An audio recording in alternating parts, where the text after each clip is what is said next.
A plane vanishes. 239 people. No trace. The aircraft deviates from its planned route, flying for hours silent and invisible before disappearing from all radar. The largest search in aviation history scours the oceans. Yet the main wreckage has never been found. How is that possible? Official reports claim the plane ran out of fuel and crashed into the Indian Ocean, but new evidence challenges this narrative. Satellite data reveals the plane made coordinated turns after losing contact. This suggests a controlled landing, not a crash. The final satellite ping placed the plane in a remote area of the southern Indian Ocean. But debris tells a different story. Debris found on African shores suggests a different crash location. The drift patterns don't match the official search zone. The lack of distress signals or communication indicates a deliberate act. Someone in the cockpit silenced the plane. The pilot's home flight simulator contained a practice route to the southern Indian Ocean. A chilling rehearsal for the real thing. Authorities concluded that someone in the cockpit intentionally diverted the plane. But who? And why? The mystery deepens. Each new piece of evidence raises more questions than answers. The truth remains hidden beneath the waves. Flight 370, the greatest aviation mystery of our time. And the search for answers has only just begun. On March 8, 2014, a routine red-eye flight departed Kuala Lumpur for Beijing. It was a standard overnight journey, carrying 239 souls.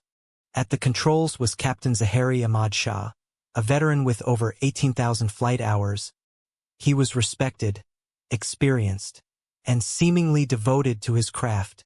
Zahari was a family man, a grandfather, and an active member of the aviation community. He had no known enemies, no debts, no obvious reasons to disappear.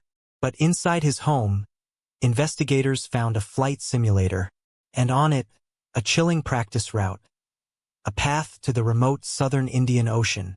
That route eerily mirrored the actual path Flight 370 took after vanishing from radar. A coincidence? Or a rehearsal for something sinister? Zahari was also a political activist, a vocal supporter of the opposition. Some believe he may have been protesting the government, but no clear motive emerged. His first officer, Farrokh Abdul Hamid, was younger and less experienced. He had no known issues, but his inexperience in the cockpit raised questions. The passengers were a diverse group, 153 Chinese nationals, 38 Malaysians, and others from 12 countries. We upload videos like this every day. Subscribe so you don't miss out. Television. Among them were 20 employees of Freescale Semiconductor, a U.S. defense contractor. Their presence fueled theories of espionage and hidden agendas. The flight itself was unremarkable. It took off at 12:41 a.m., climbing into the night sky. Nothing seemed out of the ordinary. But within an hour, the plane would vanish from civilian radar. The last words from the cockpit were routine. Good night, Malaysian 370. That simple sign-off became the final communication. After that, silence. The plane continued flying, but no one on board ever spoke again. Investigators searched Zahari's life for answers. They found no financial troubles, no personal crises, just a man with a secret simulation. The background of Flight 370 is a puzzle of ordinary people caught in an extraordinary event. Their stories remain unfinished, their fates unknown. The search for Flight 370 began in the South China Sea, where radar last tracked the plane before it vanished from civilian screens, but military radar soon revealed a shocking truth. The plane had turned back, crossing the Malay Peninsula in a deliberate maneuver. This unexpected detour meant the search area had to shift dramatically. The plane was now heading west, not east toward China. The crucial breakthrough came from satellite data. Inmarsat's network picked up 7 electronic handshakes from the plane after it disappeared. These pings revealed the plane flew for nearly 7 hours after losing contact. It followed a southern corridor deep into the Indian Ocean. A massive multinational search was launched. Ships and planes scoured over 120,000 square kilometers of ocean floor. For months, They found nothing. The ocean was too deep, the area too vast. Hope began to fade.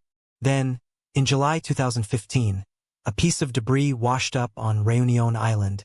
It was a flaperon from the wing of a Boeing 777. This confirmed the plane had crashed into the sea. But the main wreckage and the black boxes remained missing. Hidden somewhere on the ocean floor, more debris appeared on shores in Mozambique, South Africa, and Tanzania. Each piece supported the southern route theory. But new analysis of the satellite data suggested something different. The plane may have been flown manually at the very end. This contradicts the theory that the plane ran on autopilot until it ran out of fuel. A pilot may have been in control until the final moments. Some experts now believe the plane could have performed a controlled ditching. A water landing, not a high-speed crash. The discovery of barnacles on the flaperon added another twist. Their growth patterns suggested the debris drifted from a different location than assumed. This means the crash site might be elsewhere. The search may have been in the wrong place all along. The mystery endures. When facts run dry, wild theories fill the void. For Flight 370, the void is vast. One theory claims terrorists hijacked the plane and flew it to a secret location. But no group claimed responsibility. No ransom was demanded. The silence is deafening. Another theory. The U.S. military shot down the plane during a training exercise. Proponents point to the U.S. Navy's presence in the region that night. But no evidence supports this. Some believe the plane landed at Diego Garcia, a secret U.S. base in the Indian Ocean. The presence of 20 Freescale employees on board fuels this theory. They worked on U.S. defense contracts. Could the plane have been stolen for its technology? Or were the employees silenced? The pilot suicide theory is popular, but the plane's controlled turns suggest a skilled hand, not a dive. Remote hijacking via satellite is another chilling idea. Hackers could have taken control from anywhere. The disappearance of Su-27 over Ukraine just months later feeds conspiracy links. Too many coincidences. Some insist the passengers are alive on a remote island. They cite the lack of bodies as proof.